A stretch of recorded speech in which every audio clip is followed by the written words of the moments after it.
오늘 우리에게 주신 하나님 말씀은 사도행전 7장 54절부터 60절까지 말씀입니다.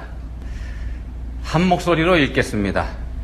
그들이 이 말을 듣고 마음에 찔려 그를 향하여 이를 갈거늘 스데반이 성령 충만하여 하늘을 우러러 주목하여 하나님의 영광과 및 예수께서 하나님 우편에 서신 것을 보고 말하되 보라 하늘이 열리고 인자가 하나님 우편에 서신 것을 보노라 한데 그들이 큰 소리를 지르며 귀를 막고 일제히 그에게 달려들어 성 밖으로 내치고 돌로 칠세 증인들이 옷을 벗어 사울이라 하는 청년의 발 앞에 두니라. 그들이 돌로 스데반을 치니 스데반이 부르짖어 이르되 주 예수여 내 영혼을 받으시옵소서 하고 무릎을 꿇고 크게 불러 이르되 주여 이 죄를 그들에게 돌리지 마옵소서. 이 말을 하고 자니라. 아멘. 네, 제가 오래전에 젊었을 때 섬겼던 교회에 저보다 더 젊은 전도사님 한 분 있었습니다. 당시에 명문 신학대학에 다니고 있던 분인데 인성도 괜찮았고요. 실력도 좋은 분이었습니다. 그러니까 장래가 촉망되는 그런 젊은 전도사님이었습니다. 그래서 교인들 모두가 저분은 좋은 목사님 될 수 있을 거다 이렇게 생각하는 그런 분이었습니다. 근데 어느 해 여름에 물가로 전교인 수련회를 갔다가 그만 이 전도사님이 익사하는 사고를 당했습니다. 이 졸지에 생긴 일이라서 너무 당황스럽고 황당하고 그랬었습니다. 근데 이 일로 생겼던 의문이 이런 겁니다. 야, 그렇게 장래가 촉망되는 젊은 신학도라면 하나님께서도 아끼고 계시는 그런 사람일 텐데 왜 이런 일이 생기게 하셨을까 이런 겁니다. 자, 그 전도사님을 젊은 전도사님을 잃었다는 건 교회에도 물론 손해가 되겠지만은요 하나님에게도 손해가 되는 일일 것 같은데 근데 하나님께서 왜 이렇게 하셨을까? 그런 의문입니다. 자, 또 다른 얘기는요. 우리나라 최초의 개신교 선교사 토마스 선교사님이라는 분이 있습니다. 이분이 개신교 최초의 선교사이자 개신교 최초의 순교자로 이렇게 알려져 있는 분인데 이 토마스 선교사 이분은 미지의 나라인 우리 조선이라고 하는 나라에 대한 선교의 열정을 가지고 우리나라를 찾아온 분입니다. 그렇지만 그럼에도 불구하고 제대로 된 전도 한번 해보지도 못하고 죽임을 당하고 말았습니다. 우리가 잘 아는 미국 상선 제너럴 셔먼호 이 배를 타고서 이 배에 타고 있었는데 이 배가 대동강을 거슬러 올라가 평양에서 대포를 쏘고 이제 무력을 행사하는 그런 일이 있었지 않습니까? 여기에 화가 난 평양 시민들에 의해서 이 배가 불에 타서 다 침몰해 버릴 때 그때 이 토마스 선교사님 함께 죽임을 당하게 됩니다. 이 일이 1866년도에 있었던 일이고 이 당시 이 토마스 선교사님 나이가 26세에 불과했습니다. 영국 웨일즈에서 목사의 아들로 태어난 분인데 중국 선교를 위해서 상해에 도착을 했습니다만 아내의 유산과 아내의 죽음이라고 하는 고난을 당하게 되면서 중국 선교를 포기하게 됩니다. 각고 끝에 조선을 향한 선교의 열정을 갖게 됐습니다만 그리고 준비했습니다만 꽃을 피워보지도 못하고 져버리고 마른 겁니다. 이런 예는 이 토마스 선교사님 뿐만 아니고 많이 있죠. 다른 선교사님 경우도 많은 경우 이런 게 있습니다. 다른 경우도 많이 있고요. 이럴 때 우리가 하나님이 궁금해집니다. 왜 그렇게 하실까? 너무 아깝지 않나? 자, 오늘 본문에도 보시면 젊은 순교자가 등장합니다. 기독교 역사상 최초의 순교자가 되는 스데반 집사님이죠. 그러니까 헬라파 유대인으로서 사도행전 2장에 기록된 오순절 성령 강림으로 하루에 3,000명, 5,000명씩 교인의 숫자가 늘어나던 그 시기에 예루살렘 교회에서 사도들을 도운 7 집사 중에 한 분입니다. 우리가 이미 잘 알고 있는 분입니다. 자, 이 스데반 집사님에 관한 얘기 전해 내려오는 성경에는 없는 얘기입니다만 전해 내려오는 얘기에 의하면 이분은 바울과 함께 공부한 동문수학한 분이다 이렇게 알려져 있습니다. 당대에 가장 존경받던 랍비 가말리엘의 문화에서 말입니다. 장래가 촉망되는 굉장히 똑똑한 젊은이였다, 이런 말씀입니다. 근데 함께 공부한 바울은 위대한 사도가 된 반면에, 그래서 후대 기독교인들로부터 엄청난 존경을 받고 있는 반면에, 그에게 인간적으로 조금 더 뒤질 것이 없는 스데반, 이분은 피워보지도 못하고 일찌감치 져버린 셈이 됩니다. 자, 하나님은 왜 아까운 일꾼이 이처럼 비참하고 허무한 죽음을 당하게 그냥 두셨을까요?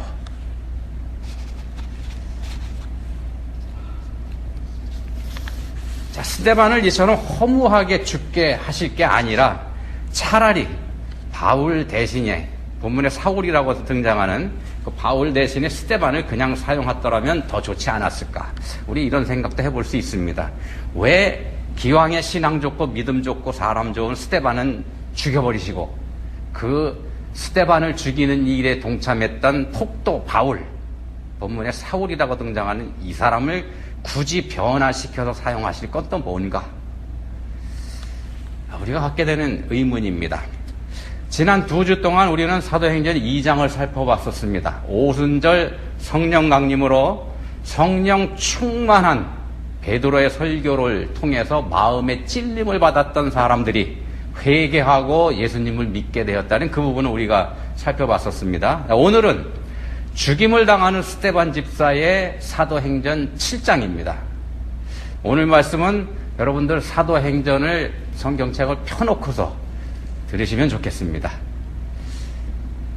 앞에서도 말씀드린 것처럼요, 스데반 집사는 바울 사도에게 뒤지지 않는 분입니다. 인간적으로 봤을 때 그런 뒤지지 않는 지성인입니다. 그리고 우리가 잘 아는 것처럼 베드로 사도는 시골 동네 갈릴리의 어부 출신입니다. 그래서 요즘 우리하고 우리 사회의 이 두 분을 비교해 보면은 베드로 사도는 초등학교도 제대로 다니지 못한, 어쩌면 들어가 보지도 못한 그런 사람인 반면에, 본문에 등장하는 스데반 집사는 당대 최고 명문대학 출신, 거기서 공부한 사람이다. 우리가 이렇게 볼 수 있다는 겁니다.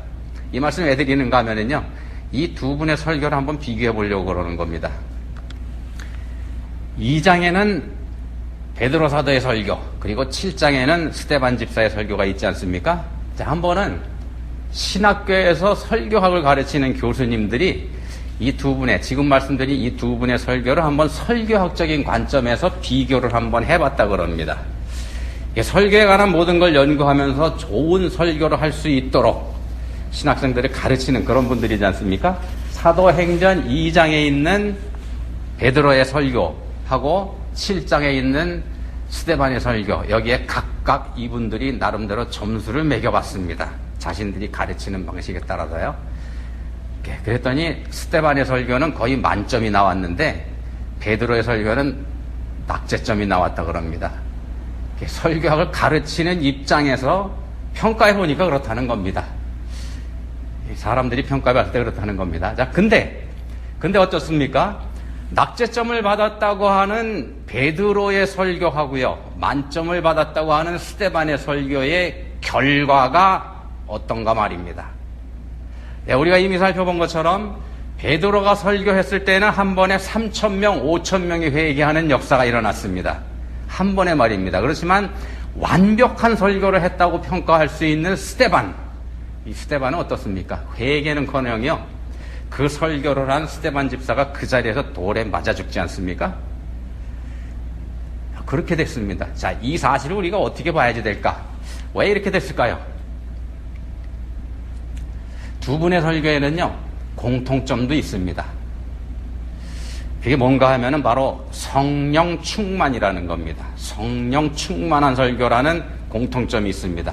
자, 오순절에 설교한 베드로도 성령 충만한 상태에서 설교했습니다만, 7장에서 설교하는 스데반 집사도 성령 충만한 그런 상태에서 설교를 했습니다. 자, 본문 55절에서 말씀하지 않습니까? 스데반이 성령 충만하여, 그리고 이 설교가 시작되기 바로 직전인 6장의 마지막 절인 15절, 사도행전 6장 15절에서 이렇게 말씀합니다.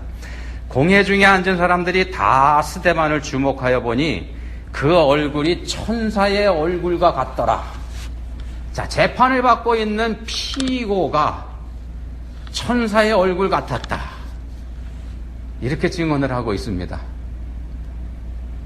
갓난애기들의 얼굴을 보면은요, 그 얼굴을 보면 우리가 천사 같다 이런 말 가끔 합니다. 그렇지만 우리가 다 큰 사람, 어른들 보고서 그런 말 하는 경우 희귀합니다. 아니, 그런 말 하는 경우 없습니다. 아부할 때 아니군 말입니다. 자, 이 당시 스데반이 20대 아니면 30대 청년이었을 거다 이렇게 봅니다만 그 나이에 천사와 같은 얼굴 한 사람 찾아볼 수 없지 않습니까? 근데 성경에서는 그의 얼굴을 가리켜서 천사의 얼굴과 같더라 이렇게 증언을 합니다. 성경에서 그렇게 증언을 합니다. 근데 더 놀라운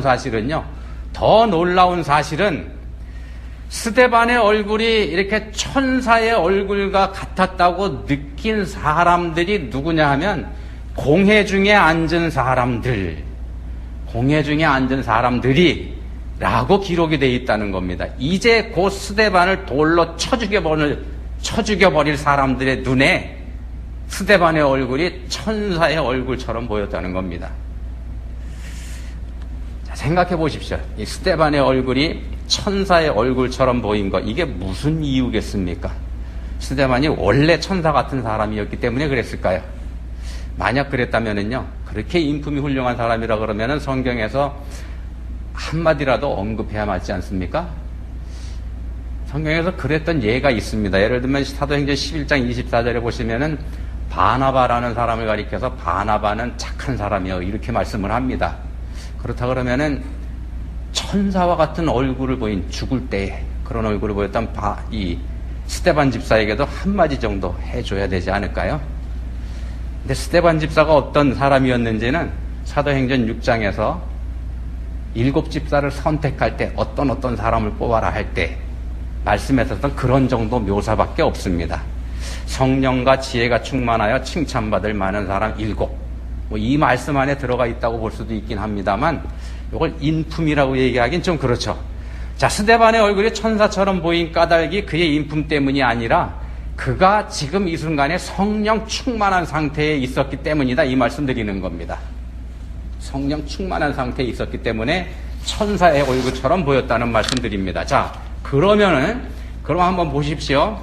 베드로도 성령 충만한 상태에서 설교했고 스데반 역시 성령 충만한 상태에서 설교했습니다. 근데 그 결과가 어떻게 이렇게 차이가 난 걸까? 누구의 설교에서는 수천 명이 회개하는 역사가 일어난 반면에 또 다른 성령 충만한 설교를 한 사람은 맞아 죽었으니 말입니다. 오히려 내용은 더 훌륭했는데 말입니다. 잠깐 우리가 이 스데반 집사가 한 설교 이거 들여다볼 필요도 있을 것 같습니다. 7장에 기록되어 있는데 7장 2절부터 시작됩니다. 그래서 우리가 살펴보는 본문 54절 바로 앞절인 53절까지 이어집니다. 2절부터 53절까지 길게 이어지죠. 우리가 보기에는 별 내용도 없는 것 같은데 말입니다. 그냥 길게 당시 유대인이라면 누구나 다 알고 있는 자기들 역사 이야기를 하고 있는 것 같은데 말입니다. 근데 왜 설교학 교수님들은 이런 설교에서는 후한 점수를 준 걸까? 이게 왜 그러냐 하면은요, 바로 메시지에 있습니다. 메시지입니다. 이 설교가 뭘 전하는지, 그리고 그걸 어떻게 전하고 있는지, 이런 것들이 중요합니다. 자, 스데반이 누구나 다 알고 있는 역사 이야기를 하니까 이 반대하는 사람들도 그냥 듣고 있을 수밖에 없습니다. 트집을 잡지 못합니다. 그렇게 설교를 이어갑니다. 근데요, 이 설교에 분명한 메시지가 들어가 있다는 겁니다. 그게 뭐냐 하면은 하나님이 하셨다는 메시지입니다. 아브라함을 고향에서 불러내신 분도 하나님이요, 그에게 땅을 약속해 주신 분도 하나님이요, 또 요셉과 함께 하셨던 분도 하나님이고 모세를 보내주신 분도 하나님이라는 말씀입니다. 그리고 광야에서 이스라엘 백성들과 함께 하신 분도 하나님이다. 자, 부인할 수 없는 사실을 담아서 계속 말씀을 합니다. 뭐 다 아는 사실이니까 아무도 부인할 수 없지 않습니까? 자, 근데 말입니다.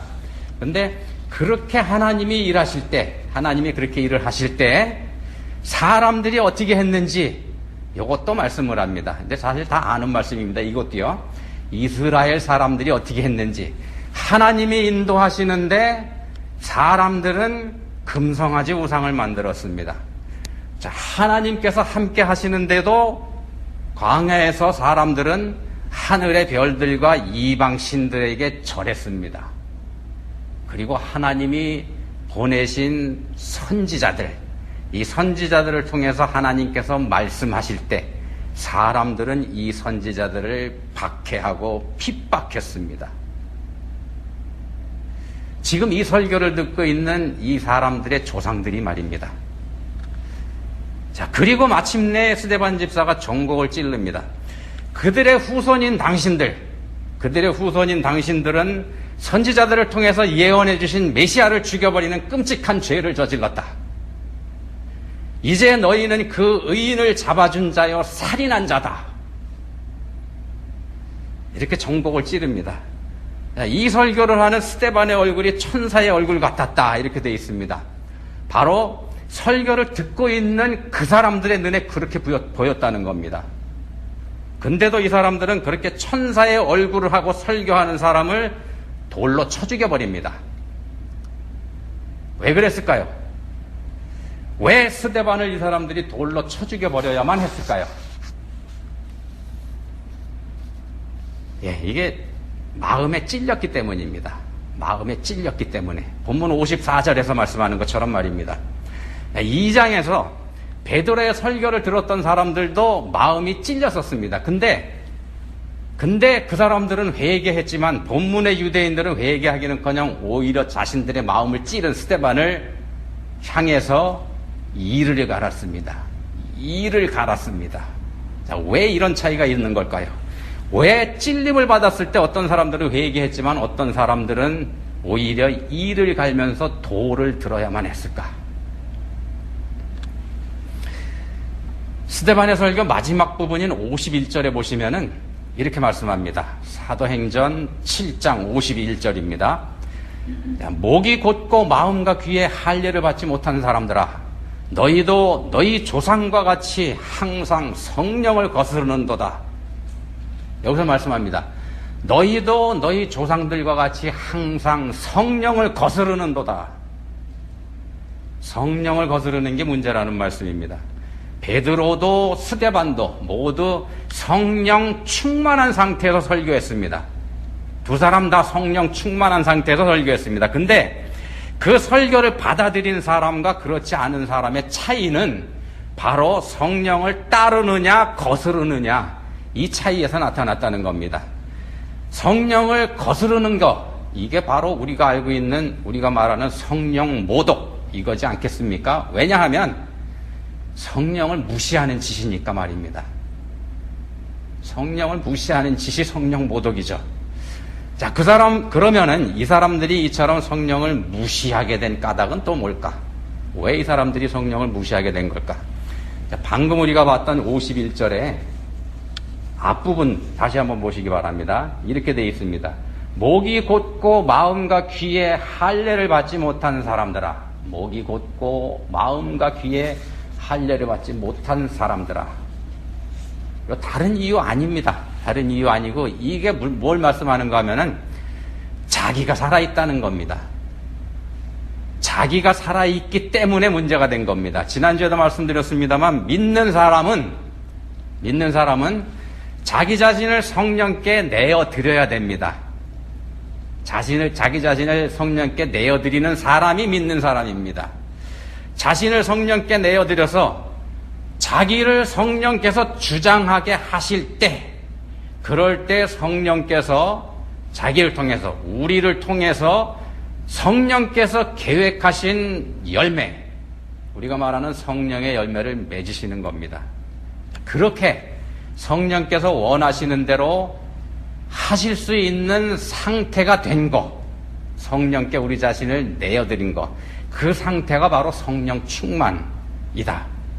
이렇게 지난주에 말씀드렸습니다. 자기 마음에 계획한 대로, 자기가 원하는 대로 자기가 하는 상태, 요건 자기 충만입니다. 자기 원대로 하는 거 말입니다.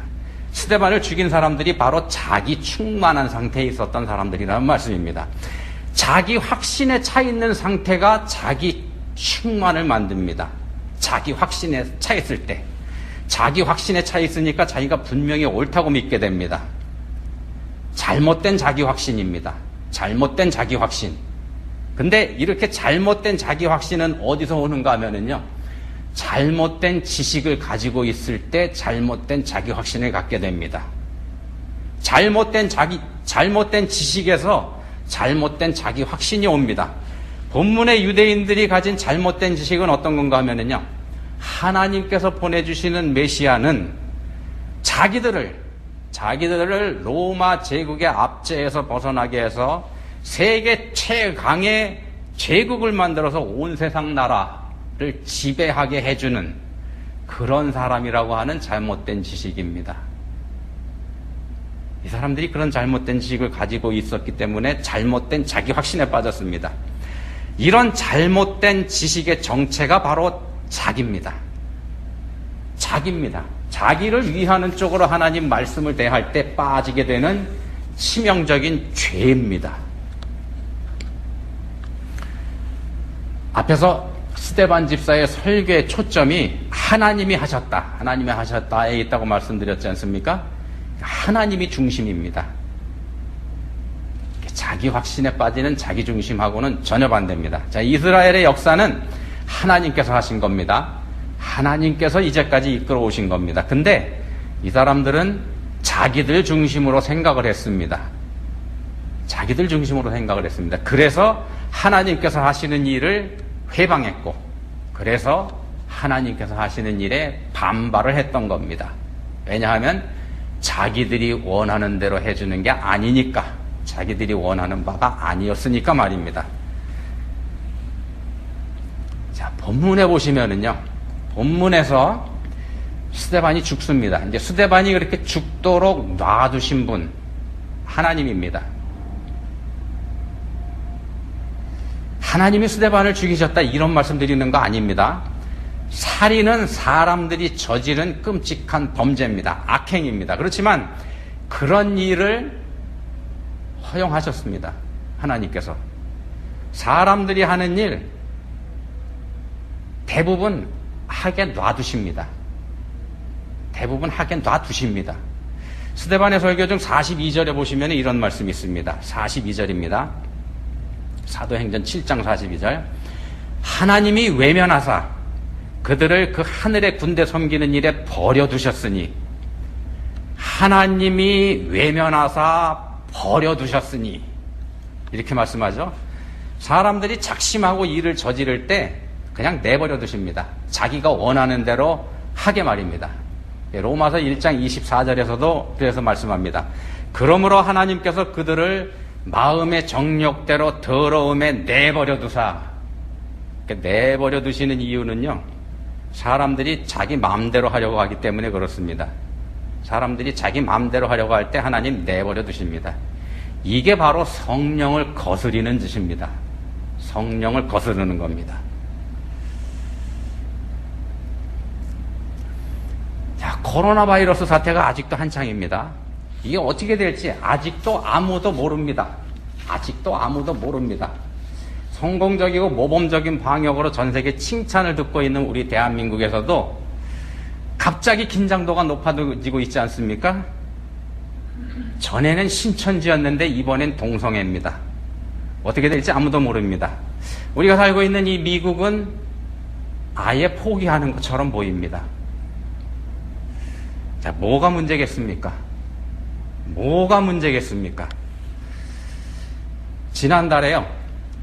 지난달에 미국의 한 기독교 조사기관에서 미국 목회자들, 그러니까 목사님들을 상대로 해서 설문조사를 하나 했습니다. 뭐라고 물어봤냐 하면은요, 지금 일어나고 있는 일들 중에서 지금 일어나고 있는 일들 중에서 성경에서 말씀하는 종말의 징조와 관련이 된 것이 있다고 보느냐? 이게 질문이었습니다. 그랬더니 목사님들의 90% 정도가 그렇다고 대답을 했답니다. 여러분들은 어떻게 생각하십니까? 여러분들은 지금 일어나고 있는 일들 중에서 성경에서 말씀하고 있는 종말의 징조와 관련된 것이 있다고 여러분들을 보시는지 어떻게 생각하시는지요? 목사님들이 90%가 그렇다고 대답을 했다 그러는데 이런 대답이 뭘 뜻한다고 여러분 생각하십니까? 때가 가까워지고 있다 이런 생각 들지 않으시는지 말입니다. 어떤 학자들은요, 본문에서 허무하게 죽은 스데반을 가리켜서 바울 사도의 스승이다 이런 말을 합니다. 동년배요 함께 공부했던 친구 사이인데 말입니다. 왜냐하면 왜 그런 말을 하는가 하면요, 이후에 바울 사도가 이제 변화되지 않습니까? 그래서 대사도가 되는데 설교도 많이 하고 편지도 많이 썼습니다. 근데 이후에 바울 사도가 했던 설교, 편지 이거 유심히 읽어보면은요, 사도행전 7장에 있는 이 스데반의 설교하고 굉장히 닮았기 때문에 그렇습니다. 심지어 스데반이 사도행전 7장에서 설교했던 표현이 바울 사도의 설교와 편지에 그대로 등장하기도 합니다. 무슨 말씀인가 하면은 바울 사도가 스데반의 영향을 엄청 많이 받았다는 뜻입니다. 왜 그렇게 받게 되는가? 자, 돌에 맞아 죽으면서도 천사와 같았던 스데반을 본 청년 사울, 청년 바울의 충격이 그만큼 컸다는 겁니다. 그 장면이 잊혀지지 않았던 겁니다. 저 사람 뭔가? 어떻게 저럴 수 있는가? 자, 허무해 보이는 스데반의 죽음을 하나님께서 사용하실 때 대사도 바울이 탄생했다는 말씀을 지금 드리고 있습니다. 자, 코로나 바이러스 사태에서도요, 그리고 우리들의 삶에서도 인류는, 우리들은, 또 나는, 우리 각자는 여전히 하나님의 뜻을 거스를 겁니다. 우리 각자는 여전히 하나님의 뜻을 거스를 겁니다. 왜냐하면 내 마음에 들지 않고 내가 원하는 거하고 다르기 때문에 그렇습니다. 그리고 하나님께서는 그런 우리가 우리 마음대로 하도록 내버려 두실 겁니다. 내버려 두실 겁니다.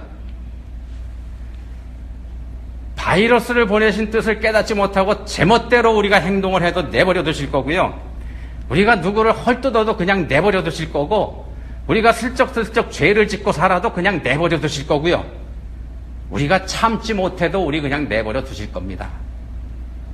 심지어 우리가 예수님을 다시 십자가에 못 박아 죽여도 하나님 그냥 내버려 두실 겁니다. 그렇지만 하나님께서는 그 모든 걸 다 지켜보고 계실 겁니다. 다 지켜보고 계실 겁니다.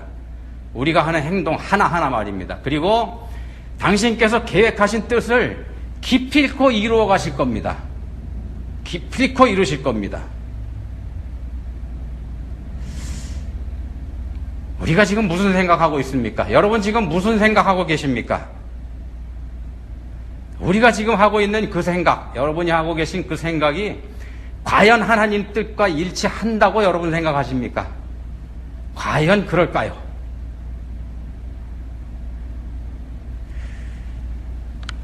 우리한테는 기도밖에 답이 없습니다.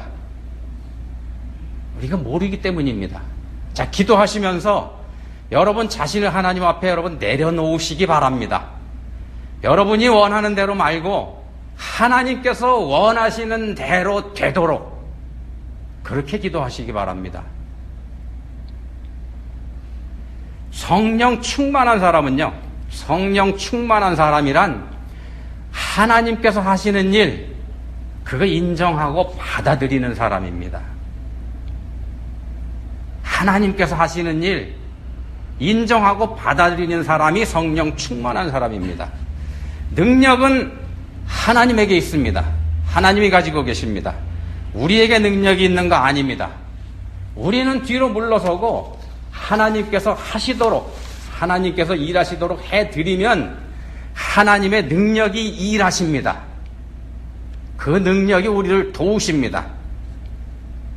하나님께서 우리를 책임져 주신다는 말씀입니다. 그 결과에 대해서 우리가 고민하지 않아도 됩니다. 책임지지 않아도 됩니다. 하나님께서 하신 일이니까 말입니다. 그 하나님께서 우리를 어느 길로 인도하시든지, 그리고 하나님께서 어떻게 하시든지 믿고 따르면 되는 겁니다. 우리는 믿으면 되는 겁니다. 믿으시기 바랍니다. 기도하시겠습니다. 하나님 아버지, 저희에게 생각이 많습니다. 고민도 많습니다. 하나님 하시는 일이 이해가 되지도 않습니다. 그럴 때가 참 많습니다. 근데 그런 까닭에 저희의 얼굴은 천사처럼 되지 않는다는 거 알게 해주셨습니다. 이제는 간절히 원하오니 저희 자신을 성령 하나님의 뜻에 내어 맡길 수 있게 해주시기 원합니다. 적어도 성령님을 방해하는 짓만은 저희가 하지 않게 해주시기 원합니다. 저희를 도와주십시오. 예수님 이름으로 기도합니다. 아멘.